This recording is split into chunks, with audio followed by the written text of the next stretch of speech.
Hello दोस्तों, मैं हूं कमल देव और स्वागत करता हूं आप सभी को सक्सेस विद केडी में। आज के इस वीडियो में आप लोग को पढ़ाने वाला हूं वाक्य के बारे में। एग्जाम में बहुत बार इसमें से क्वेश्चन पूछा भी गया है और पूछा भी जाता है और उम्मीद है कि आने वाले एग्जाम में भी इसमें से क्वेश्चन रहेगा ही रहेगा।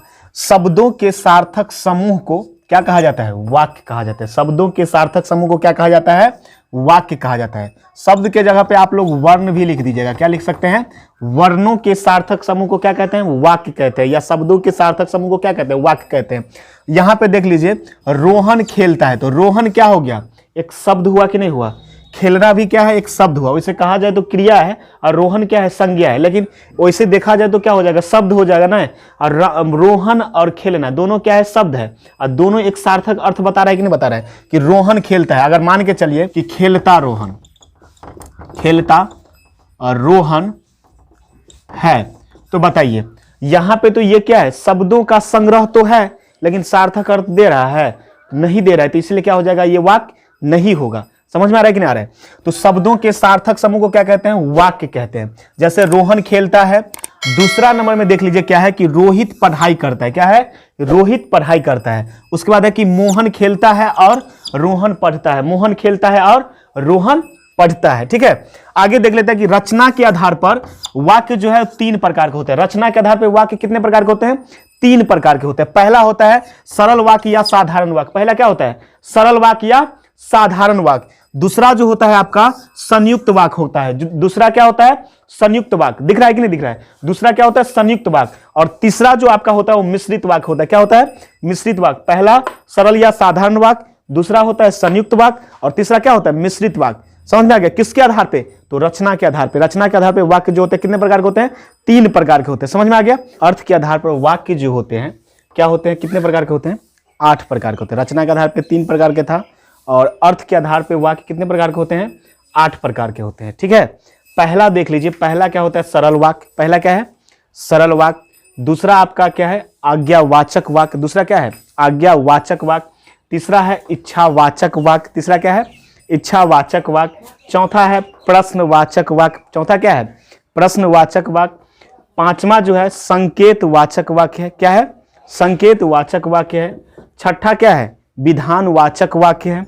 सातवां है निषेधात्मक वाक्य। सातवां क्या है? निषेधात्मक वाक्य। और आठवां जो है आपका विस्मयादि बोधक वाक्य। रचना के आधार पर वाक्य जो होते हैं 3 प्रकार के, सभी का परिभाषा देख लेते हैं। और एग्जाम में जो क्वेश्चन रहता है ना, यहीं से रहता है। समझ में आ गया? इसको आप लोग बढ़िया से समझिए और एग्जाम में जो है क्वेश्चन गलती नहीं कीजिएगा। बहुत सारे विद्यार्थी एग्जाम में गलती कर पाते हैं और अलग अलग तरीका से पढ़ते हैं, लेकिन मैं आपको इस वीडियो में बहुत ही साधारण, बहुत ही सिंपल मेथड से बता रहा हूं, जो आपके लिए एक वाक्य जो है ना, वाक्य समझना हलवा जैसा काम हो जाएगा। समझ में आ गया? हलवा जैसे होता है ना, वैसा समझना काम हो जाएगा। बशर्ते आपको शायद वाक्य समझने में थोड़ा प्रॉब्लम हो रहा है, लेकिन आप इस वीडियो को देखिए और वाक्य देखिए ना, आपके लिए हलवा हो जाएगा। देखिए, पहला क्या है? सरल या साधारण वाक्य। जिस वाक्य में एक कर्ता और एक ही क्रिया हो। जिस वाक्य में एक कर्ता और एक ही क्रिया हो, उसे क्या कहते हैं? तो उसे कहते हैं सरल वाक्य। सरल या साधारण वाक्य कहते हैं। क्या कहते हैं?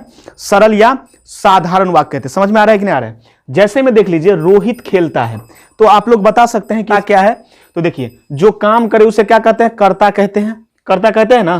तो यहां पे देखिए रोहित, तो रोहित क्या हो गया? कर्ता हुआ। तो क्या गो कर्ता? क्या करता है? एगो करता है कि नहीं है? और यहां पे खेलना क्या है? आपका क्रिया है। खेलना क्या है? क्रिया है। क्या गो खेलना है? एक गो खेलना है ना जी। तो एक गो खेलना है मतलब खेलना क्या है? क्रिया है। तो एक कर्ता और एक क्रिया हो, कुन वाक्य? तो सरल वाक्य। कुन वाक्य? तो सरल वाक्य। वर्षा हो रही है, तो ये क्या कहलाएगा? ये आपका क्या कहलाएगा? ये किस वाक्य के अंतर्गत आते हैं? तो ये आते हैं सरल वाक्य के अंतर्गत। इसमें भी एक ही क्रिया ना, होना, हो रहा है, तो ये क्या हो जाएगा? सरल वाक्य हो जाएगा। अगला है कि बिजली चमक रही है, तो ये सब क्या हो जाएगा? सरल वाक्य हो जाएगा। इतना ही नहीं, राम क्रिकेट खेलता है, तो राम क्या हो जाएगा? कर्ता हो गया। क्रिकेट जो है ये कर्म हो गया, तो कर्म से हमको कोई लेना देना नहीं है। क्या बताएं डिफिनीशन इसका? कि जिस वाक्य में एक कर्ता और एक क्रिया हो, उसे क्या कहते हैं? उसे कहते हैं सरल वाक्य। ठीक है, अगला है आपका क्या है? संयुक्त वाक्य। ठीक है, संयुक्त वाक्य देख लेते हैं क्या दिया हुआ है। संयुक्त वाक्य, जिस वाक्य में 2 या 2 से अधिक, जिस वाक्य में 2 या 2 से अधिक क्या हो? सरल वाक्य हो। इसके जगह पे आप उपवाक्य भी कह सकते हैं। जिस वाक्य में दो या दो से अधिक सरल वाक्य हो, लेकिन क्या है, तो सभी सरल वाक्य क्या होना चाहिए, प्रधान होना चाहिए। सभी सरल वाक्य क्या हो, प्रधान हो। उसे क्या कहते हैं, संयुक्त वाक्य कहते हैं। उसे क्या कहते हैं, संयुक्त वाक्य कहते हैं। समझने में कोई दिक्कत नहीं। देखिए जैसे में दिया हुआ है, वह सुबह गया और शाम को लौट आया। वह सुबह गया और शाम को लौट आया।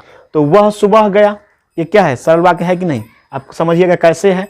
तो बताए हैं ना कि एक कर्ता हो और एक क्रिया हो। उस एक कर्ता हो और एक क्रिया हो किसका पहचान कराता है, तो सरल वाक्य का पहचान कराता है। तो वह सुबह गया, एगो वाक्य हुआ। दूसरा देखिए, शाम को लौट आया, ये भी दूसरा वाक्य हुआ। दोनों सरल वाक्य हुआ कि नहीं। तो दो सरल वाक्य हो, लेकिन क्या होना चाहिए, प्रधान होना चाहिए। तब उसे क्या कहते हैं, संयुक्त वाक्य कहते हैं। और इसे जोड़ना मतलब उसको क्या किया गया, जोड़ा गया, किसके द्वारा, तो और लगा करके जोड़ा गया। समझ में आ गया। अगला क्या है, राम बीमार है इसीलिए आज खेलने नहीं आया है। आया है, आज खेलने नहीं आया है। समझ में आ गया। अगला है कि सुमन किताब पढ़ा परंतु उसे समझ में नहीं आया। चलिए संयुक्त वाक्य का मैं एक आप लोग को ट्रिक दे रहा हूं। ये ट्रिक से आप लोग जो है ना, इसको रटने की कोई आवश्यकता नहीं है।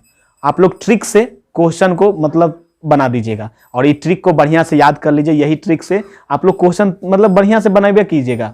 100% 90% जो है ना, 90% क्वेश्चन हम बार बार बोलते हैं, हर एक वीडियो में बोलते हैं कि 90% क्वेश्चन आपको ट्रिक पे ही जोड़ा रहता है। ट्रिक देख लेते हैं कि दो सरल वाक्यों के बीच में अगर कोई शब्द आए ना, और, एवं, तथा, या, इसीलिए, अतः, अथवा, किंतु, लेकिन, परंतु, पर, नहीं, तो, फिर भी, ये सब शब्द अगर कोनो वाक्य में लगा हुआ रहेगा तो आप लोग फटाक से बोल दीजिएगा कि कौन सा वाक्य है, तो संयुक्त वाक्य है।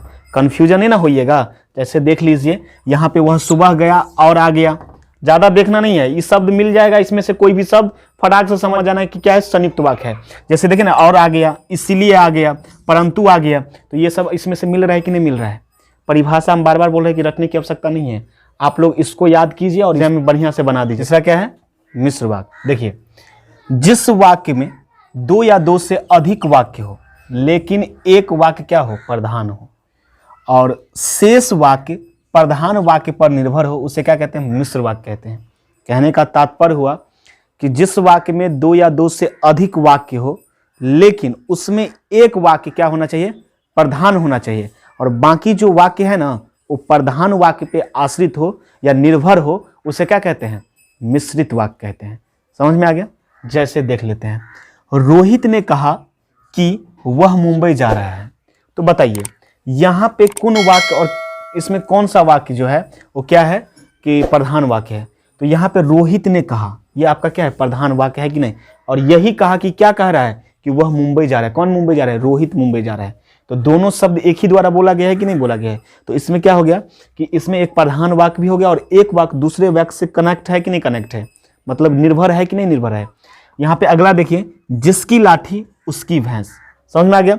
उसी प्रकार अगला है कि मैं चाहता हूं कि वह निरोग रहे और क्या रहना चाहिए, स्वस्थ रहे। तो यहाँ पे आप लोग ये मत बोल दीजिएगा कि और आ गया है तो इसीलिए ये क्या हो जाएगा, संयुक्त वाक्य हो जाएगा, गलत हो जाएगा आपका। यहाँ पे देखिए ना, यहाँ पे भी तो देख लीजिए, यहाँ पे देखिए, तो अलग अलग सेंटेंस अगर रहे तो आप लोगों को क्या समझ लेना है, क्या है, मिश्रित वाक्य है। क्या है, मिश्रित वाक्य है। मिश्र वाक्य का ट्रिक देख लेते हैं। यदि कोई वाक्य में की लगा हो, क्योंकि लगा हो, जितना लगा हो, जैसा लगा हो, वैसा लगा हो, जहां लगा हो, तहां, अगर, मगर, यदि, तथापि, यद्यपि, जिसका, इधर उधर, तो जैसा अगर शब्द लगा हुआ रहे तो आप लोग को ज्यादा देखना नहीं है, फटाक से समझ जाना कि कौन सा वाक्य हो जाएगा, मिश्रित वाक्य हो जाएगा। कौन सा वाक्य हो जाएगा, मिश्रित वाक्य हो जाएगा। देख लीजिए यहाँ पे, जैसे यहाँ पे लिखा हुआ है, सुमन कहा कि वह मुंबई जा रहा है। तो यहाँ पे की शब्द आ रहा है कि नहीं आ रहा है, जैसी आ रहा है कि नहीं, जैसी वैसी, जैसी करनी वैसी भरनी। तो ये सब शब्द जो आ रहा है किसका पहचान करवा रहा है, मिश्र वाक्य का पहचान करवा रहा है कि नहीं।